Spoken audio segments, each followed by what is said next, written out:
اس programme کے اخراجات جو اسمر منسٹریز کے دوست اور پارٹنرز ادا کرتے ہیں۔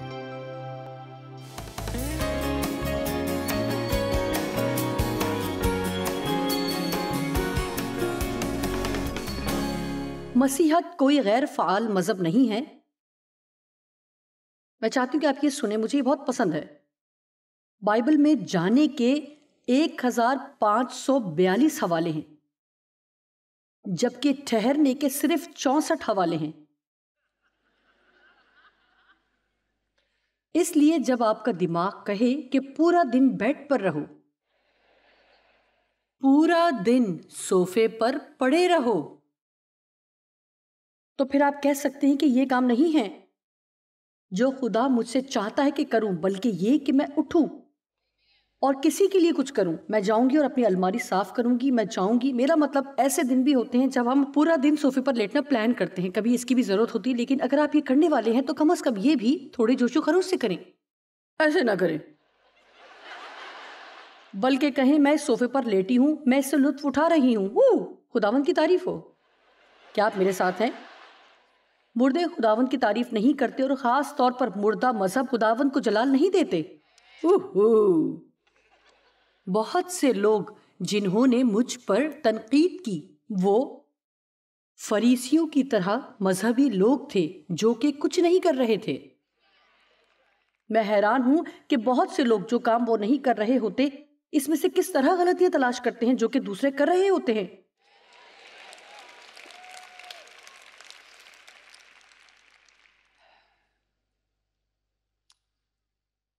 بائبل رومیو میں 12:11 میں سکھاتی ہے کہ ہمیں روحانی آگ اور جوش سے بھرے رہنا ہے۔ کیا میں آپ کو بتاؤں کہ خدا آگ کی طرح ہی نظر آتا ہے؟ دراصل بائبل کہتی ہے کہ ہمارا خدا بھسم کرنے والی آگ ہے۔ عبرانیوں 12:29 میں وہ موسیٰ پر جلتی جھاڑی میں ظاہر ہوا، نہ کہ کسی ٹھنڈے پانی کے تالاب میں۔ اس نے آگ کے ستون کے ساتھ اسرائیلیوں کی رہنمائی کی۔ قربانیاں بھی آگ کے ذریعے پیش کی جاتی تھیں۔ عید پینتکوست کے دن روح القدس نازل ہوا اور آگ کسی زبانیں لوگوں پر ٹھہر گئیں۔ یرمیہ نے کہا کہ اس کا کلام میری ہڈیوں میں آگ کی مانند ہے۔ دوسرا تھسلنیکیوں میں وہ بھڑکتی ہوئی آگ میں آسمان سے ظاہر ہوگا۔ مکاشفہ میں بیان ہے کہ اس کی آنکھیں آگ کے شعلے کی مانند ہیں۔ مجھے یہ پسند ہے۔ زبور 97:3 میں آگ اس کے آگے آگے چلتی ہے، تمام دشمنوں کو بھسم کرتی ہے۔ لہٰذا میں یہاں ضرور کہوں گی، شاید اگر ہمارے اندر زیادہ آگ ہوگی تو ابلیس کے ساتھ ہمارے مسائل کم ہوں گے۔ جی یہ بہت اچھا ہے۔ اگر ہمارے اندر زیادہ آگ ہوگی تو شاید دشمن کے ساتھ لڑنے میں کم مسئلے ہوں گے۔ اور میں جانتی ہوں کہ کچھ سوچ رہے ہوں گے کہ اوہو میں خوش ہوں، میبل یہ کب ختم ہوگا؟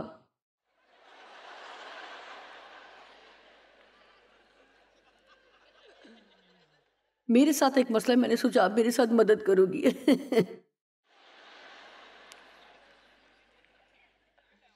بائبل کی کہانیوں میں سے میری ایک پسندیدہ کہانی میں بہت بیان کرتی ہوں، واقعی عجیب ہے لیکن مجھے دوبارہ بتانی ہوگی۔ یوحنا 5ویں باب میں 38 سال سے حوض کے پاس لیٹا رہتا، 38 سالوں سے یہاں لیٹا رہتا تھا اور فرشتے کا انتظار کرتا کہ وہ آئے گا اور اپنی انگلی سے پانی کو ہلائے اور پانی میں بلبلے بنے، اور سال میں ایک دفعہ جو کوئی بھی پہلے پانی میں اترتا وہی معجزے کو حاصل کرتا۔ اور یسوع نے اس آدمی کو دیکھا، اس نے اس سے کہا، وہ اسے احساس دلانے کی حد تک چونکانا چاہتا تھا۔ بائبل کے ایک ترجمے میں ہے کہ تو کتنے عرصے سے اس حالت میں ہے۔ اس لیے میں بھی شاید آپ سے یہ کہہ رہی ہوں کہ کتنی دیر سے آپ اسی حالت میں ہیں، کتنی دیر سے آپ ایک ہی جگہ ٹھہرے ہوئے ہیں، کتنے عرصے سے آپ اس پر افسوس کر رہے ہیں جو آپ نے کھو دیا، جو آپ کو دوبارہ نہیں ملے گا، لیکن اس کا ہرگز یہ مطلب نہیں کہ اس کے علاوہ کچھ بھی نیا نہیں۔ کتنے عرصے سے آپ اس پر ماتم کر رہے ہیں جو آپ کے والدین نہیں دے سکے، یا اس تعلیم پر جو آپ حاصل نہیں کر سکی، یا جو مواقع آپ کو نہیں مل سکے۔ کتنی دیر سے آپ ان سے حسد کر رہے ہیں جن کے پاس وہ ہے جو آپ چاہتے ہیں، لیکن شاید آپ کے پاس وہ اس لیے نہیں کیونکہ آپ وہ کرنے کو تیار نہیں جو انہوں نے کیا۔ میں اچھی بننے کی کوشش کر رہی ہوں۔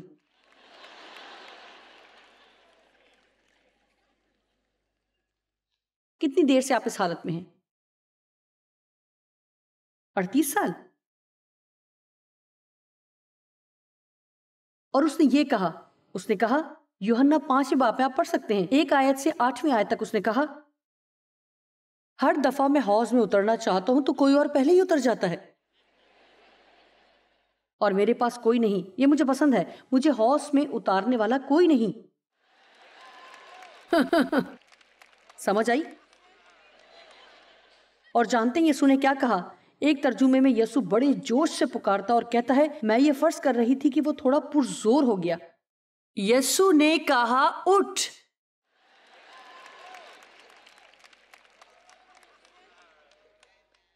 اور بعض اوقات جب آپ مسلسل خدا ترسی کا شکار ہوتے ہیں تو سب سے بہترین نصیحت یہ ہو سکتی ہے جو کوئی کسی کو دے سکتا ہے، او خدایا میری مدد کر، میری مدد کر۔ اور خداوند کا کلام اس طرح نازل ہوا کہ اٹھ۔ آمین۔ اب ظاہر ہے کہ ہم جوش و خروش اور آگ سے بھرنے کے بارے میں بات کر رہے ہیں، ہم صرف خالی بے رنگ جذبے کی بات نہیں کر رہے۔ صرف جذبات میں کام کرنا آپ کو کافی مشکلات میں گرا سکتا ہے۔ ایک نیا ویکیوم کلینر بیچنے والا شخص، اس نے گلی کے پہلے گھر کے دروازے کو کھٹکھٹایا اور ایک عورت نے اسے جواب دیا۔ یہ ایک قد آور عورت تھی، اور اس سے پہلے کہ وہ کچھ کہتی وہ پرجوش سیلز مین لیونگ روم میں داخل ہو گیا، ایک بڑا کالا پلاسٹک کا بیگ کھولا اور گائے کا گوبر پورے کارپیٹ میں بکھیر دیا۔ میڈم، اگر میں یہ گوبر اس نئے ویکیوم کلینر کے ساتھ صاف نہ کر سکا تو پھر میں اسے کھا لوں گا۔ خاتون نے کہا، تو پھر کیا تم اس کے ساتھ چلی ساس یا کیچپ کھانا پسند کرو گے؟ اور وہ پریشان سیلز مین نے کہا، اچھا کیوں میڈم؟ اس نے کہا، کیونکہ اس گھر میں بجلی ہی نہیں ہے۔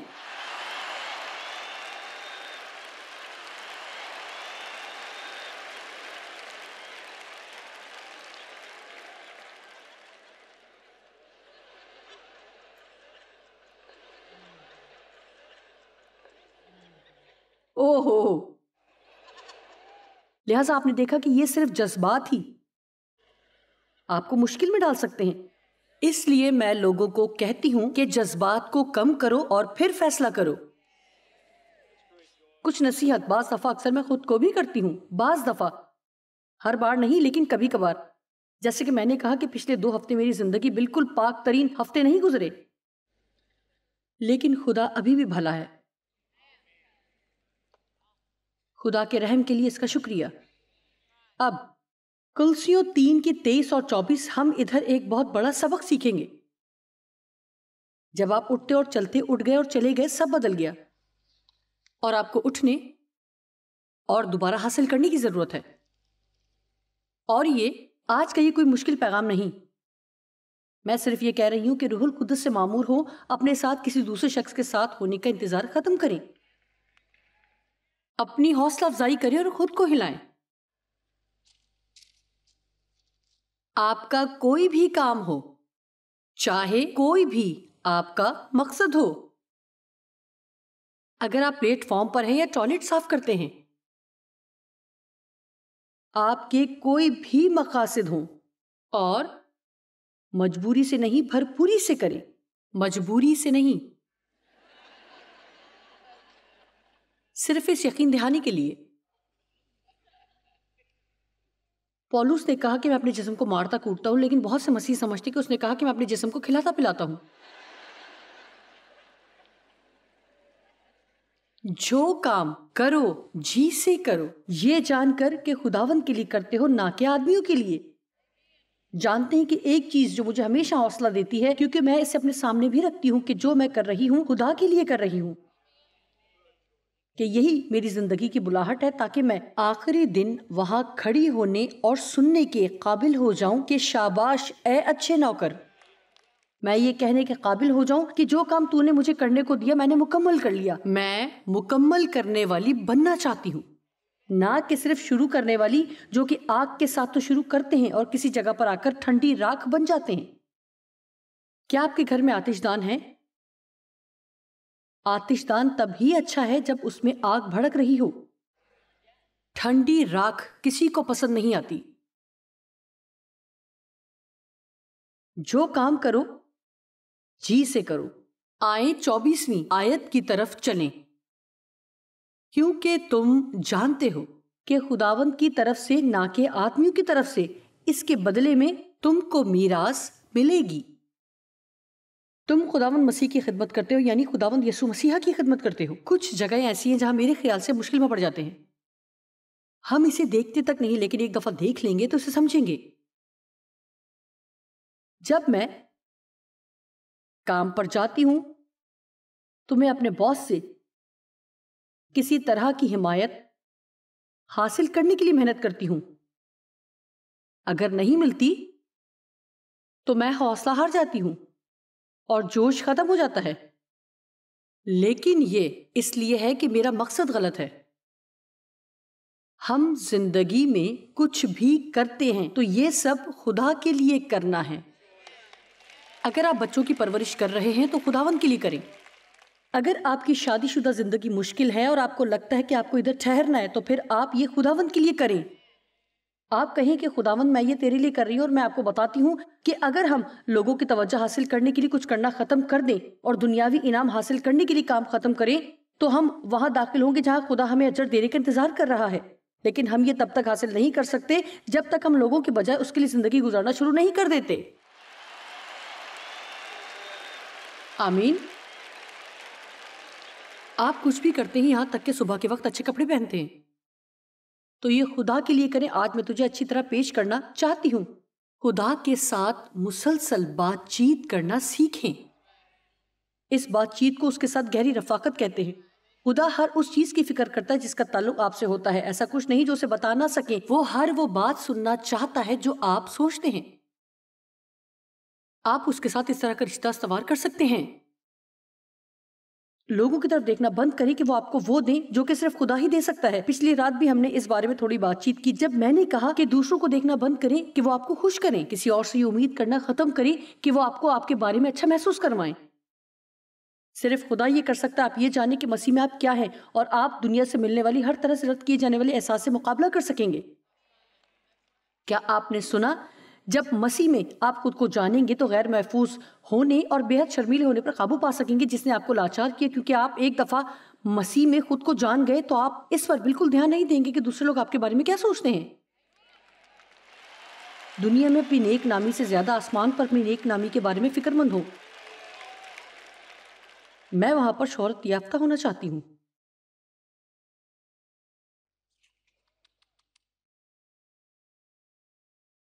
ایک اور بات کہنا چاہتی ہوں جو ہمیں اس طرف لے جاتی ہے جو ہم نے داؤد میں دیکھی، جہاں اس نے کہا اے میری جان تو کیوں گری جاتی ہے؟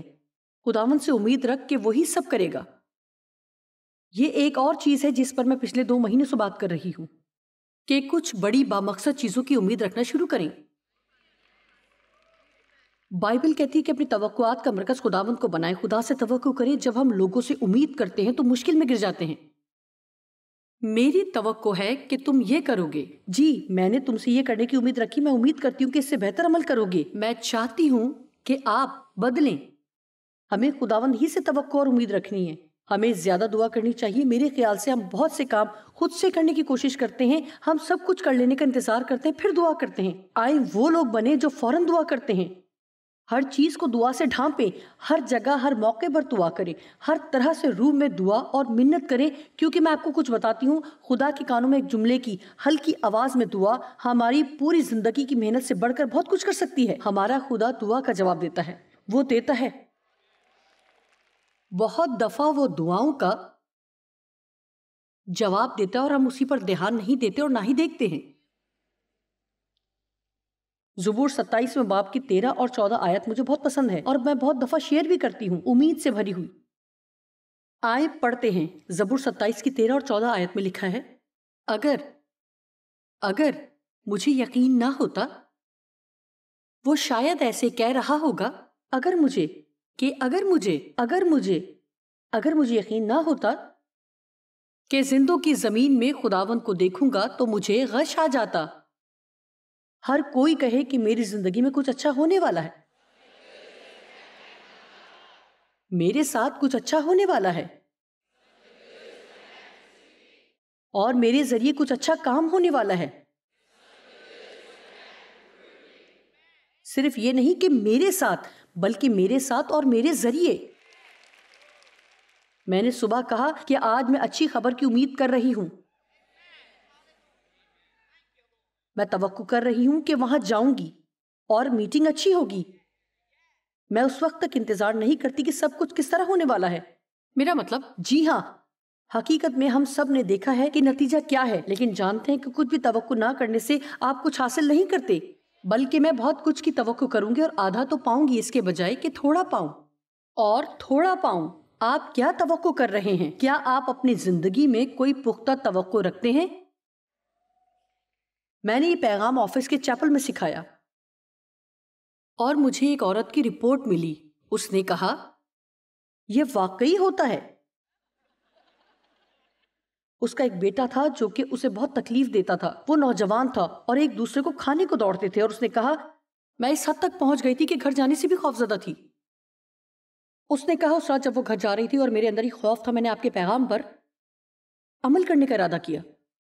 لہٰذا میں گھر جاتے یہی کہتی رہی کہ میں یہ توقع کر رہی ہوں کہ میرا بیٹا اچھے موڈ میں ہوگا، میں اچھی امید کر رہی ہوں۔ اس رات وہ اپنے گھر گئی تو وہ اندر داخل ہوئی تھی تو اس کا بیٹا اس کے پاس آیا اور کہا، میں آپ کو بتانا چاہتا ہوں کہ میں آپ سے بہت پیار کرتا ہوں۔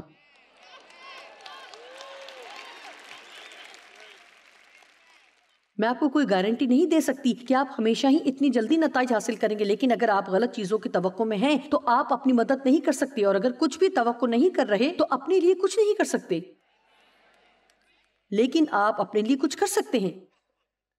اگر کوئی امکان ہے جس سے آپ اپنی مدد کر سکتے ہیں تو وہ کیوں نہیں کرتے؟ آپ شاید اپنی مدد کر سکتے ہیں۔ یہ کوئی ایک دن کا کام نہیں، جیسا کہ آپ اس کانفرنس میں ہیں اور میں اس میں یہ سکھا رہی ہوں۔ یہ ہر روز ہونے والا کام ہے۔ ایک عادت بنائیں کہ ہر صبح اٹھتے ہی کہیں کہ آج میں توقع کرتی ہوں کہ کچھ اچھا ہونے والا ہے۔ میں امید کرتی ہوں کہ میرے بچوں کے لیے اچھا ہوگا۔ میں امید کرتی ہوں کہ میرے شوہر اور بچوں کے لیے اچھا ہوگا۔ میری توقع ہے کہ میرے ذریعے کچھ اچھا ہوگا۔ میں اچھی خبر کی توقع کر رہی ہوں۔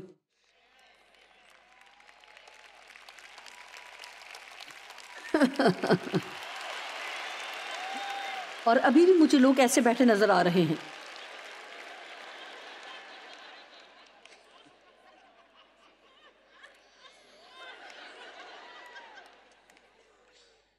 کم از کم اتنا تو کریں۔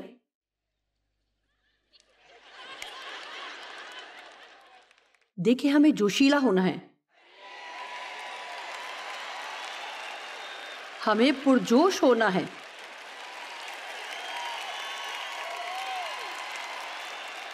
کچھ لوگ کہتے ہیں میں چرچ میں اس طرح کی نہیں ہوں۔ اچھا، تو ایسی ہوں۔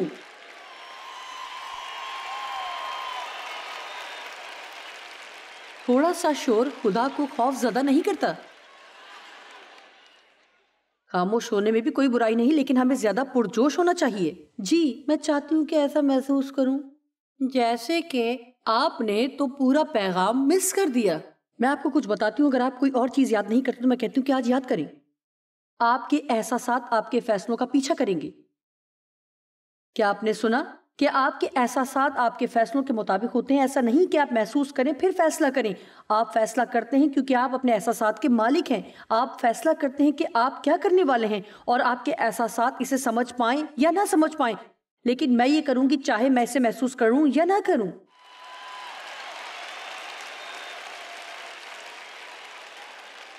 میں نہیں جانتی کہ جو میں نے کہا اس پر آپ کا کیا خیال ہے، کہ یہ کتنی قابل قدر بات ہے۔ بہت سے لوگ اسی چیز میں بندھے ہوئے ہیں۔ جی، مجھے ایسا لگتا ہے، میری خواہش ہے کہ میں آپ کی طرح پرجوش رہوں۔ میں نے آپ سے کہا کہ جب میں صبح اٹھی تو 5 منٹ ایک ہی طرف چلتی رہی۔ اگر آپ سچائی جاننا چاہتے ہیں تو یہ کہ میری ران کے مسلز کھنچ گئے تھے اور ہر قدم پر مجھے تکلیف ہو رہی تھی۔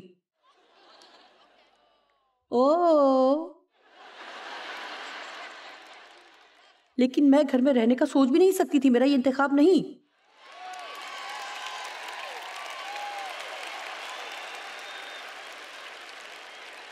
اور نہ ہی میں پورا دن فارغ رہ سکتی ہوں۔